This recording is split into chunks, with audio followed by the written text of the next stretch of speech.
Hey guys, welcome back to my channel. In today's video, I'm going to show you guys how I do the crochet illusion passion twist method. So if you are interested, don't forget to like, comment, and share. So I did choose the cheapest passion twist hair that I could find on Amazon because I did want this style to be affordable, and I also didn't want to be spending like 4+ hours in my head doing this style. So I only focused on doing the illusion part at the front because I knew I mostly was going to wear my style in a half up, half down style. I will go ahead and say this crochet pack will not do one full head if you're going to do it the regular crochet method. It was not enough hair, so I did have to add hair, but you guys will see a little bit further down in the video. So right here, I'm just prepping my little boxes for my individual parts. I was going to use rubber bands, but they started to turn red for some reason, so I ended up just braiding down a little bit of my hair, and I'm going to show you at least 3 different ways that I attach the passion twist. I went ahead and did the back just to kind of gauge how many hair I would need for the front because the packs were not enough. And right here, I'm just showing you guys how I attach the crochet passion twist.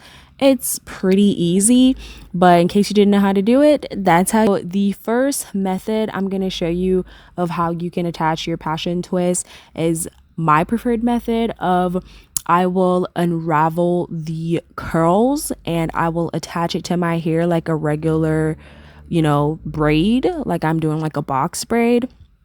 And I smooth out my hair with the braid gel, and I pretty much, once I plait down my hair a little bit, I start to twist. Always twist in the direction that the natural twist was made so it doesn't unravel, and that's pretty much the first step of me attaching the passion twist. It's the most secured, and for me it's just easy and I don't mind unraveling the twist.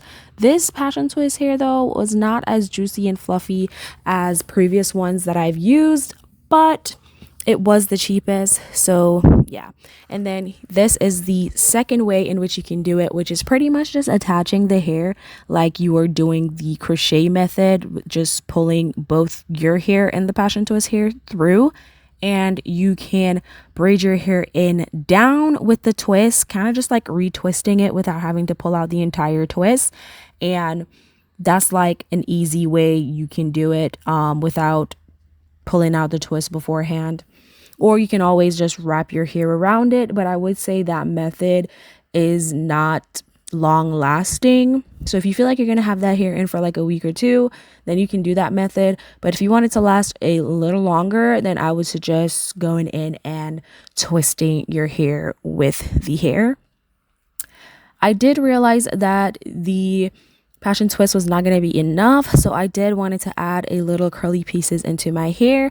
So right here I'm adding some deep twist curly crochet hair from free twists that I had left over from a previous style. So you will see that I do add a few of those pieces throughout my hair to kind of like fill it in a little more, and to also cover up a few spots that I had that needed covering that I did not have enough passion twists for.